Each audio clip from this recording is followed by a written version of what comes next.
नमस्ते, मैं विक्रांत newstech.com के लिए। और अभी हमारी चुनावी टीम वापस बनारस आ चुकी है और बनारस आने का बहुत एक सीधा सा हमारा जो है प्रयास होता है कि अलग अलग जगहों से आए हुए लोगों से बात करें, अलग अलग चौक चौराहों पर बात करें, चाय की अड़ियों पर बात करें, घाटों पर बात करें, पान की दुकानों पर बात करें और यह जानने का प्रयास करें कि यूपी के आगामी विधानसभा चुनाव का मुद्दा क्या है, कौन जीत रहा है, कौन हार रहा है और जमीन पर जनता क्या सोचती है। बनारस की यात्रा के दौरान हमारी मुलाकात आयुष चतुर्वेदी से हुई। अब बहुत से हमारे दर्शक आयुष चतुर्वेदी को पहचान रहे होंगे। 2 वर्ष पूर्व आयुष ने गांधी पर एक भाषण दिया था और वो भाषण इतना चर्चित हुआ था कि देश के तमाम प्रतिष्ठित मीडिया चैनलों ने चलाया, बड़े बड़े लोगों ने आयुष के उस भाषण को शेयर किया था और आयुष उस पूरे एक नौ युवा वर्ग, तकरीबन 16 साल के रहे होंगे, उस युवा वर्ग में, उस आयु वर्ग में गांधी को इस तरीके से समझने वाले, गांधी पर बोलने वाले एक बहुत प्रतिष्ठित चेहरे के रूप में उभरते हैं। तो हम चाहते थे कि काशी के घाटों से आयुष के साथ चर्चा हो और यह चर्चा तब और जरूरी हो जाती है जब चुनाव का समय चल रहा हो।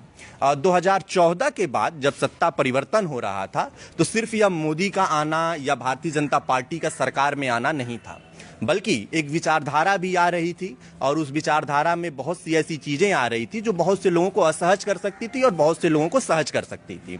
गांधी नेहरू पर हमले चालू किए गए, सेकुलरिज्म जैसे शब्दों पर हमले चालू किए गए और उन सारी चीजों के बीच में मेरी खुद की उम्र 21 साल है, आयुष की उम्र 18 है, हमारे सहयोगी आज़ाद भी 21-22 साल के हैं।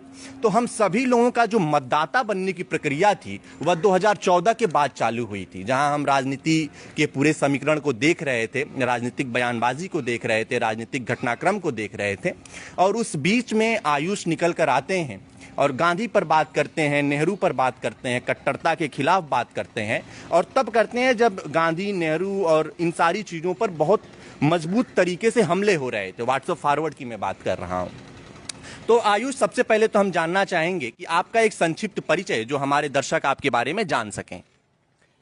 मेरा नाम आयुष चतुर्वेदी है और मैं वाराणसी में ही रहता हूँ। यहीं सेंट्रल हिंदू स्कूल से अभी मैंने 12वीं की पढ़ाई पूरी की है और फिलहाल मैं दिल्ली विश्वविद्यालय में जाकिर हुसैन दिल्ली कॉलेज में पॉलिटिकल साइंस ऑनर्स का छात्र हूँ। तो अभी आपकी ग्रेजुएशन चालू हो रही है। आयुष, एक सवाल है, जब आपका वो भाषण प्रचलित हुआ था और आप बहुत तेजी से लोगों के जरिए आपको प्रसिद्धि मिली थी, आपके वीडियो शेयर किए जा रहे थे, मेरा सवाल ये है कि क्या गांधी को मानने वालों का स्पेस खाली था और खासकर आपके आयु वर्ग का स्पेस खाली था कि आप आते हैं और लोग आपको हाथों हाथ लेते हैं, आपको जो है आपके वीडियो को कई प्लेटफॉर्म पे शेयर किया जाता है। तो मेरा सवाल गांधी के उस स्पेस पे है, क्या गांधी का वो स्पेस खाली है? मुझे लगता है कि गांधी को मानने वाले लोग अभी भी हैं, देश में बहुत ज़्यादा हैं, लेकिन शायद उनकी उतनी प्रसिद्धि नहीं है या लोग उतना वो अब बोलना कुछ कम कर दिए हैं। और आयु वर्ग में जब मैं बात करता हूँ, मेरी आयु वर्ग में, तो वहाँ स्पेस मुझे खाली थोड़ा दिखता है और मुझे लगता है कि उसी खाली स्पेस की ही वजह से आज जो लोग मुझे सुन रहे हैं तो शायद उसी खाली स्पेस की ही वजह से सुन रहे हैं। और इसमें ज़्यादा बड़ा कारक जो होता है वो उम्र ही है। मुझे लगता है मैंने जो बातें उस भाषण में की वो मुझे लगता है कि अगर कोई उम्रदराज व्यक्ति वो बात बोलता है तो शायद वो लोगों को उतना अपील नहीं करती, क्योंकि उन्हें लगता है कि इनकी उम्र ज़्यादा है, ये ज़्यादा परिपक्व हैं, ये ज़्यादा पढ़े होंगे, तो इनसे यही उम्मीद की जाती है कि ये ऐसा ही बोलें। लेकिन जब मुझे लगता है ये कि जब मेरी उम्र का कोई ऐसी बात बोल रहा था, क्योंकि मेरी उस समय उम्र 16 वर्ष की थी और मैं गांधी नेहरू पर पढ़ता था, तो मुझे लगता है कि वो चीज़ शायद लोगों को लगी हो कि जब एक कम उम्र का लड़का बोल रहा है तो वो चीज़ शायद उनको अपील की हो। तो मुझे लगता है कि कम उम्र में जो लोग हैं उनमें एक स्पेस गांधी का खाली दिखता है। या ऐसा हो सकता है कि लोग हों गांधी के बारे में सोचने वाले, समझने वाले, लेकिन उन्हें वो माध्यम न मिल पाता हो जो मुझे मिल पाया, जहाँ से मैंने अपनी बात रखी। तो वो स्पेस खाली दिखता है मुझे और वही भरने की कोशिश मैं जानता हूँ कि मैं ये कहूँ कि मैं उस स्पेस को भर रहा हूँ, ये अतिशयोक्ति होगी।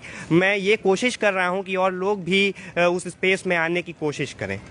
तो चलिए, तो गांधी की उस स्पेस की बात हुई जो खाली था, अभी भी खाली है और मुझे लगता है कि आप जैसे बहुत से युवा लगेंगे तब वो एक स्पेस भरा जा सकता है। दूसरा सवाल है कि आपने गांधी को पढ़ा, गांधी को मानते भी हैं, गांधी के साथ जीते भी हैं।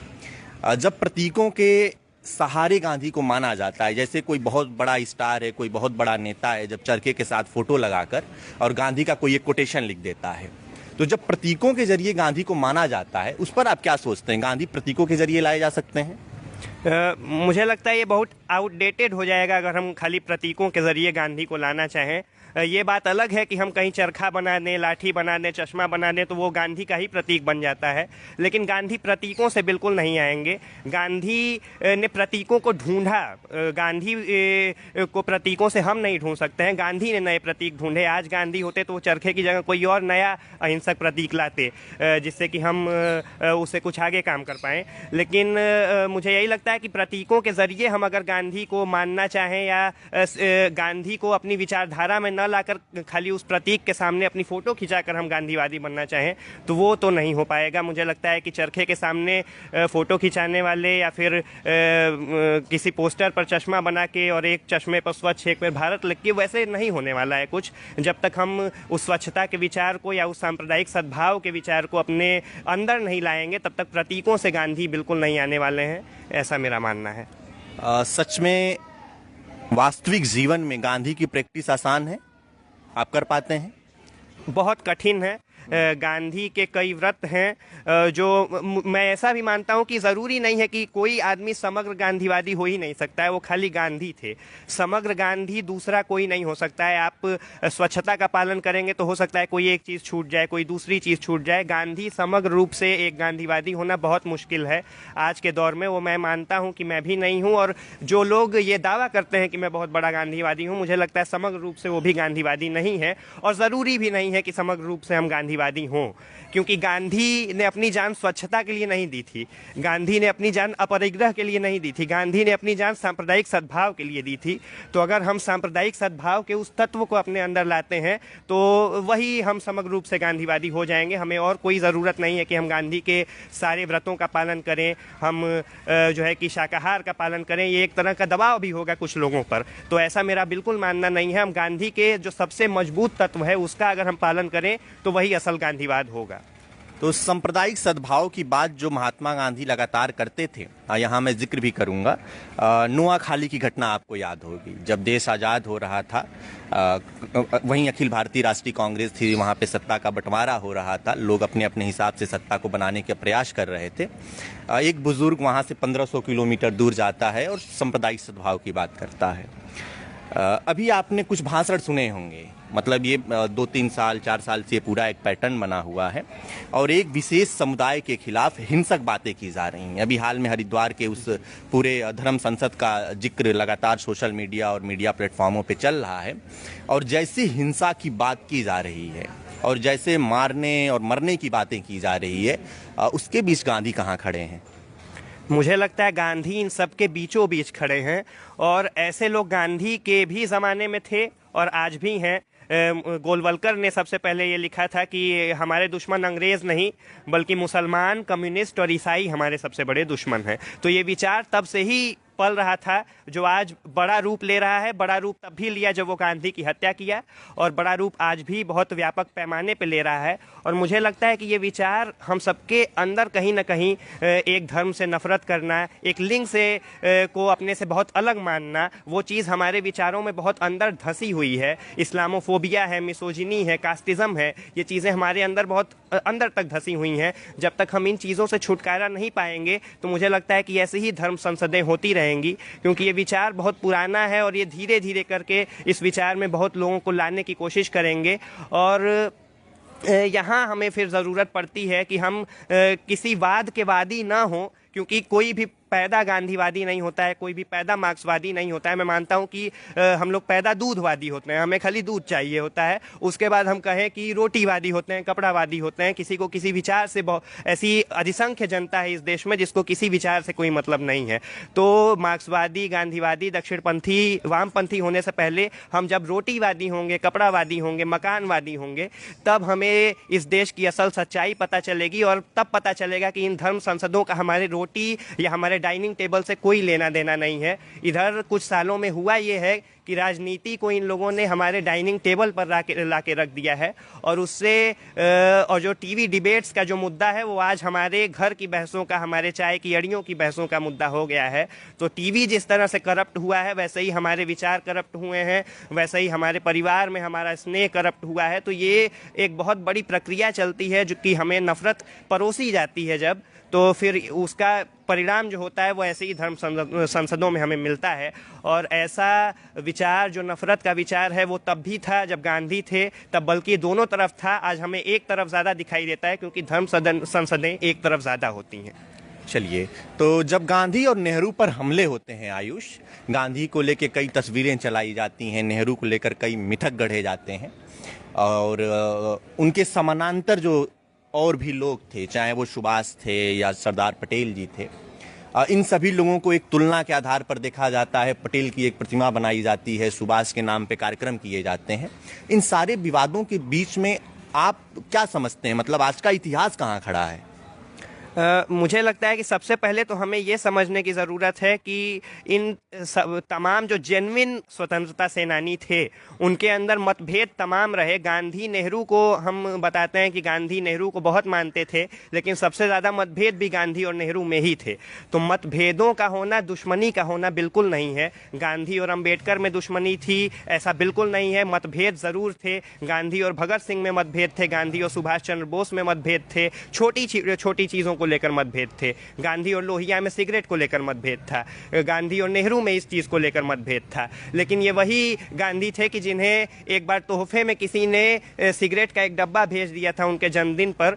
तो गांधी, उस व्यक्ति को ये मालूम नहीं था कि गांधी सिगरेट नहीं पीते हैं, तो गांधी ने वो डब्बा रख लिया कि नेहरू आएगा तो उसको दे दूंगा। तो ये वो गांधी थे कि जो मतभेदों को दुश्मनी जैसा नहीं मानते थे। ये वो गांधी थे जो लोहिया को सिगरेट न पीने के लिए बोलते हैं और लोहिया तब तक सिगरेट पीना छोड़ देते हैं जब तक गांधी जीवित रहते हैं, उसके बाद पीना शुरू करते हैं। तो मतभेदों का होना दुश्मनी बिल्कुल नहीं है। अंबेडकर एक समय आने तक ये कहने लगे थे कि गांधी अब हमारे आदमी हो गए हैं। वो गांधी जो शुरुआत में वर्ण व्यवस्था के समर्थक थे, वो बाद में आते आते लेख लिखते हैं और अंबेडकर की एनिहिलेशन ऑफ कास्ट से पहले वो लेख लिखते हैं कि कास्ट हैज़ टू गो, कि जाति को अब जाना होगा, खत्म हो जाना चाहिए। तो गांधी लगातार प्रगतिशील होते हैं, परिवर्तनशील होते हैं, और आज भी जैसा कि मैं मानता हूं कि गांधी आज होते तो कुछ नया लाते। कुछ हो सकता है वो चरखे को खुद ही आउटडेटेड मान लेते और कुछ नया, आज लैपटॉप पे वो कुछ लिख रहे होते, उससे कुछ अलग चीज़ कर रहे होते। तो गांधी हमेशा परिवर्तन करते रहते हैं। और अंबेडकर के पहले सत्याग्रह का समर्थन महात्मा गांधी ने किया था। सुभाष चंद्र बोस को उन्होंने प्रिंस अमंग द पैट्रियट्स कहा था कि जितने भी आज़ादी के लिए लोग लड़ रहे हैं उनका ये राजकुमार है। तो और अपना बागी बेटा कहा था उन्हें। तो ये हमें दिखाता है कि उस समय के जितने नेता थे उनमें मतभेद ज़रूर था, और मतभेदों का होना बहुत सुंदर चीज़ है कि कोई पार्टी लगातार टिक रही है। इसका मतलब ये है कि उसके अंदर विचार जो है वो एक ही है। जब आपके पार्टी के अंदर विचार अलग होंगे, कम्युनिस्ट पार्टी क्यों बढ़ती है? क्योंकि उसके अंदर एक मार्क्सवादी तबका है, एक लेनिनवादी तबका हो जाता है, एक माओवादी तबका हो जाता है। भारतीय जनता पार्टी इसलिए नहीं बढ़ती है क्योंकि उसका विचार एक ही है। इसमें जितने लोग हैं, कुछ दिखाएंगे कि हम लिबरल हैं, कुछ दिखाएंगे हम गांधी को मानते हैं, कुछ खुले तौर पर दिखाएंगे कि हम गांधी को नहीं मानते हैं, लेकिन अंदर से सारे लोग नहीं मानते हैं। और यही कारण है कि वो पार्टी लगातार बनी हुई है बिना किसी विघटन के। जब जिस भी पार्टी में मतभेद होंगे, जिस भी पार्टी में अलग विचार होंगे, तो विघटन होगा। जब विघटन न हो तो वो पार्टी एक ही विचार पर चल रही है, और उसी का असर शायद हम देख रहे हैं। तो जब झूठ फैलाया जाता है, हिंसा फैलाई जाती है, और ऐसा माहौल बना दिया जाता है कि अगर आप गांधीवादी खुद को कहते हैं और कहते हैं कि नेहरू मेरे आदर्श हैं या गांधी मेरे आदर्श हैं, तो आप पे कटाक्ष किया जाता है। फैले झूठ पे आपका क्या सोचना है आयुष? झूठ वाकई बहुत फैला है। और इधर जब से हम सबके हाथ में फ्री नहीं कहूँगा, सस्ता इंटरनेट और मोबाइल फ़ोन आया है, तब से वो झूठ बहुत ज़्यादा फैलना शुरू हुआ है। गांधी ने अपने ज़माने में ही कह दिया था कि अफवाहों को सुनो मत, और सुनो तो उसे मानो मत। लेकिन हमने बिना सुने और समझे अफवाहों को मानना शुरू कर दिया है। और यही कारण है कि तमाम अलग अलग तरह के ज्ञान हमारे पास जो किताबों में आपको कहीं नहीं मिलेंगे, लेकिन वो चीज़ें आप जानते हैं, वो झूठ भी आपको सच के तौर पर परोसा जाता है। एक ही झूठ को जब आप कई बार बोलेंगे तो वो सच की जगह लेने लगता है। तो वही काम हो रहा है। मुझे लगता है कि झूठ का विचार बहुत तेज़ी से फैला है, उसका दबाव एक हम सबके ऊपर है जो सच का विचार जानना चाहते हैं, उसे फैलाना चाहते हैं। लेकिन इसको कॉम्बैट हम ऐसे ही कर सकते हैं कि हम एक सच का विचार लेकर उन पर एक दबाव डालें, तो फिर वो विचार शायद दबे, वरना एक ही विचार हम पर हावी होता जाएगा। तो झूठ का विचार फैल बिल्कुल रहा है और इसको रोकने के लिए हम यही कर सकते हैं कि हम अपने मोबाइल पर विश्वास न करके उससे भी उतना ही सीखें जितना कि किताबों से सीखते हैं। हम किताबों को ज़्यादा पढ़ने की तरजीह दें, वहाँ पे हमें ज़्यादा चीज़ें मिलेंगी। मोबाइल पे भी मिलेंगी, लेकिन शायद यहाँ झूठ भी मिलेगा, किताबों में झूठ कम मिलता है। तो चलिए, तथ्यों पर ध्यान दें, किताबों को पढ़ें और सही चीज़ों को पढ़ें। आप मतदाता बन चुके हैं, 18 साल की आपकी उम्र पूरी हो गई है। आपको भी चुनाव करना है, लोकतंत्र में है, आपका भी एक वोट है। नेता चुनना हो तो कैसा नेता चुनना चाहिए? नेता अगर मैं चुनूंगा तो ऐसे नेता को चुनूंगा जिसकी उम्र चाहे जो हो, लेकिन जिसकी सोच युवा हो, जो युवाओं को लेकर सोचे और जो प्रगतिशील हो, जो धर्मनिरपेक्ष हो। भारत जब आज़ाद हुआ था तो ये केवल एक सत्ता का परिवर्तन नहीं था कि अंग्रेज़ चले जाएंगे और भारतीय राज करने लगेंगे, ऐसा कुछ नहीं था। वो एक हमारे विचारधारा में एक परिवर्तन था कि हम प्रगतिशील होंगे, हम स्त्रीवादी होंगे, हम जातिवाद को ख़त्म करने की कोशिश करेंगे, हम धर्मवाद को ख़त्म करने की कोशिश करेंगे। और जितने भी आज़ादी के आंदोलन में हमारे नेता 10 साल 20 साल जेल में गुजारे, वो इसीलिए गुजारे कि सिर्फ आज़ादी पा लेना हमारा मकसद कभी नहीं था, भगत सिंह का मकसद ये कभी नहीं था।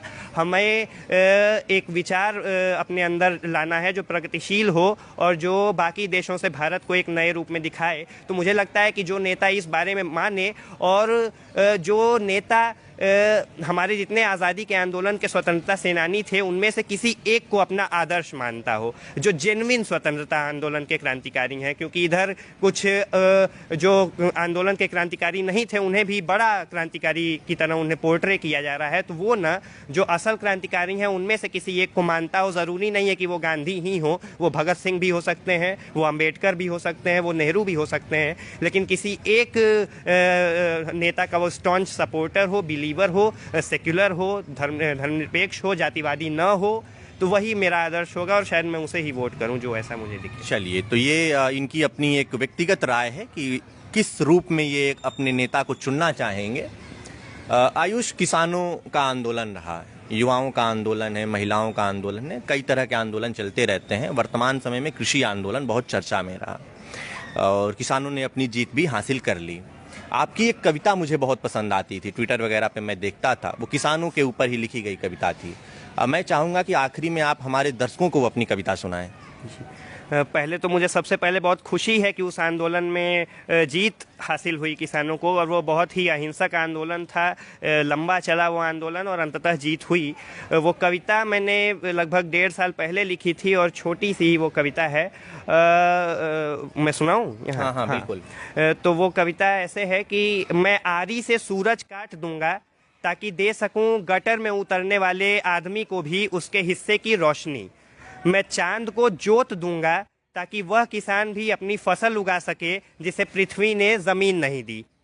मैं आसमान की दाल पकाकर लगाऊंगा तारों का छौंक ताकि उसे परोस सकूं अपनी माँ की थाली में जिसने मुझे पहली रोटी खिलाई थी।